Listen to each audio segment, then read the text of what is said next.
আসসালামু আলাইকুম। আপনারা আছেন পাঠশালা 365 এর সঙ্গে।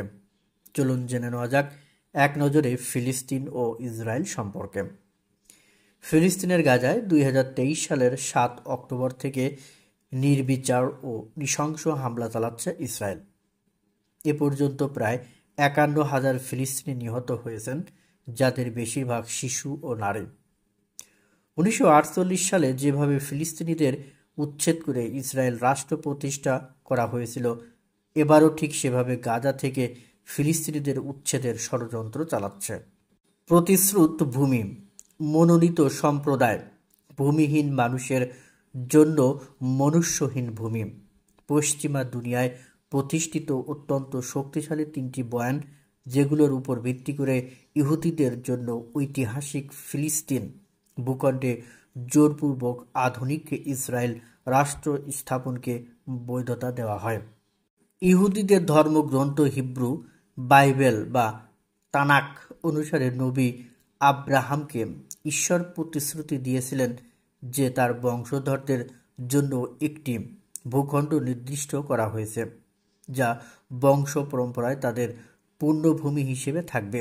ভৌগোলিক অবস্থানের দিক থেকে আজ যেখানে ফিলিস্তিন ও ইসরায়েল, সেটি হলো সেই ভূমি, যদিও বাইবেলের আরেক বিবরণ অনুসারে এটি মিশর থেকে ইউফ্রেটিস নদীর তীর পর্যন্ত বিস্তৃত।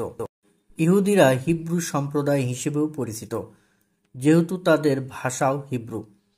ঈশ্বরের পছন্দের জাতি বা সম্প্রদায়ের মানুষেরা ঈশ্বরের প্রতিশ্রুত ভূমিতেই বসবাস করবে। তারা সেটা করেও আসছিল। মুসা আলাইসাল্লাম তাদের মিশর থেকে সিনাই উপত্যকা হয়ে কেনানে ফিরিয়ে আনার পর থেকে, খ্রিস্টপূর্ব আনুমানিক 1400 সাল। তবে 2000 বছরের বেশি আগে 70 খ্রিস্টাব্দে রোমানরা জেরুজালেমে ইহুদিদের দ্বিতীয় মন্দির ধ্বংস করে তাদের জোরপূর্বক তাড়িয়ে দেয়। ইহুদিদের চূড়ান্ত দখলদারত্ব সূচনার মাধ্যমে আজ থেকে 75 বছর, এখন 77 বছর প্রায় আগে ফিলিস্তিনিদের উপর অনিশেষ এক বিপর্যয় নেমে আসে, যেটা 1948 সালের 14 মে ফিলিস্তিনের ভূমিতে আনুষ্ঠানিকভাবে ইসরায়েল রাষ্ট্র স্থাপনের ঘোষণা দেওয়া হয়। এর পরপরই 7 লাখের বেশি ফিলিস্তিনিকে নিজ ভূমি থেকে বিতাড়িত ও রাষ্ট্রহীন হওয়ার বিপর্যয় শুরু হয়। আরবিতে বিপর্যয়কে বলা হয় নাকবা। নাকবা ফিলিস্তিনিরা প্রতি বছর তাই 15 মে তারিখটিকে আল নাকবা দিবস হিসেবে পালন করে। 2023 সালেই প্রথম জাতিসংঘে দিবসটি আনুষ্ঠানিকভাবে পালন করা হচ্ছে। ফিলিস্তিনি জনগণের অবিসংবাদিত অধিকার আদায় বিষয়ক জাতিসংঘ কমিটি UNCIRPP নিউ ইয়র্কে জাতিসংঘের সদর দপ্তরে দিনব্যাপী নানা আয়োজনে নাকাবা দিবস পালনের জন্য 2022 সালের 30 নভেম্বর সাধারণ পরিষদ অনুমোদন দেয়। অস্ট্রিয়ার ইহুদি সাংবাদিক, নাট্যকার ও রাজনীতিক থিওডর হার্জেলের উদ্যোগে 1897 সালের আগস্ট মাসে সুইজারল্যান্ডের ব্যাসেল নগরে অনুষ্ঠিত হয় প্রথম বিশ্ব জায়নবাদী সম্মেলন, ওয়ার্ল্ড জায়নিস্ট কংগ্রেস। তিনি দিনব্যাপী এ সম্মেলনে শুধু ইহুদিদের জন্য একটি স্বতন্ত্র স্বাধীন রাষ্ট্র গঠনের রূপরেখা গৃহীত হয়।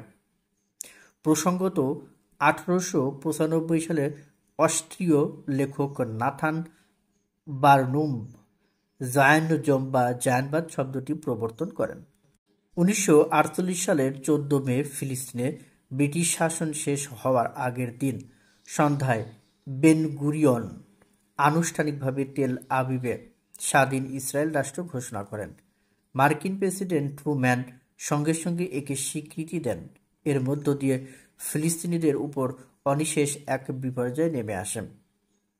1948 সালের 14 মে ফিলিস্তিনে ব্রিটিশ শাসন শেষ হওয়ার আগের দিন সন্ধ্যায় বেন গুরিয়ন আনুষ্ঠানিকভাবে তেল আবিবে স্বাধীন ইসরায়েল রাষ্ট্র ঘোষণা করেন। মার্কিন প্রেসিডেন্ট ট্রুম্যান সঙ্গে সঙ্গে একে স্বীকৃতি দেন। এর মধ্য দিয়ে ফিলিস্তিনিদের উপর অনিশেষ এক বিপর্যয় নেমে আসে।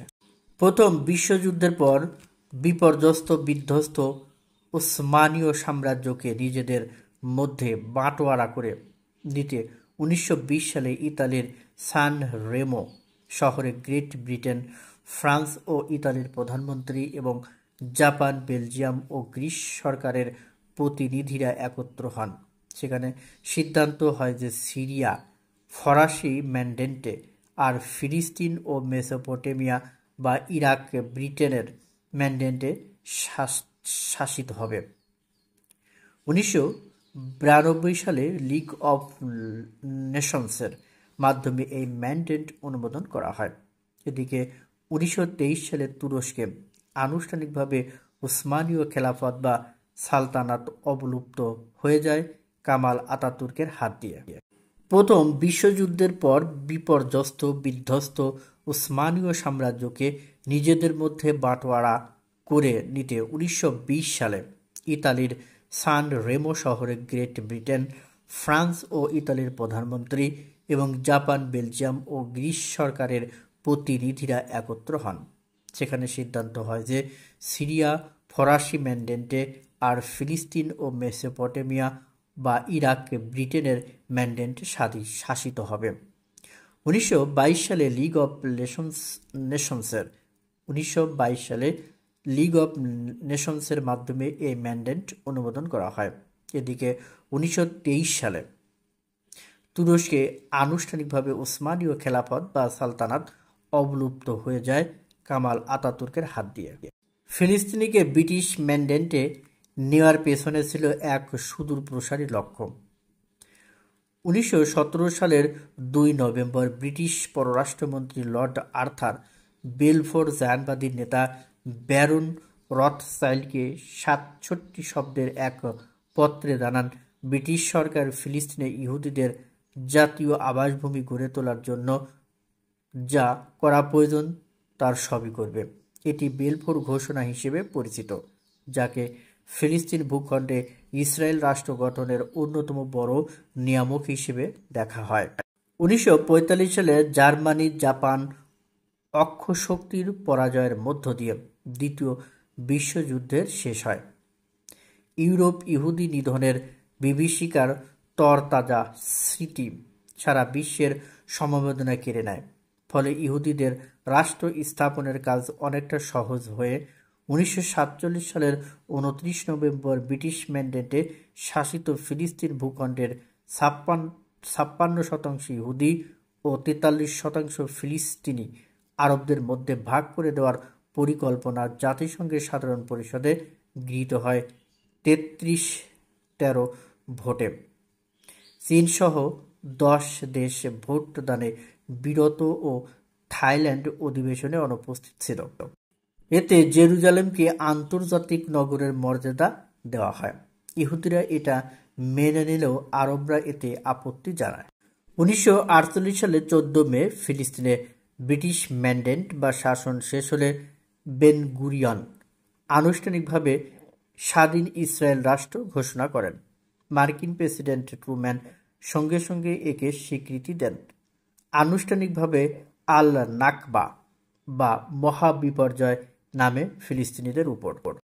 1947 সালের 29 নভেম্বর ব্রিটিশ ম্যান্ডেটে শাসিত ফিলিস্তিন ভূখণ্ডের 56% ইহুদি 43% ফিলিস্তিনি আরবদের মধ্যে ভাগ করে দেওয়ার পরিকল্পনা জাতিসংঘের সাধারণ পরিষদে গৃহীত হয়।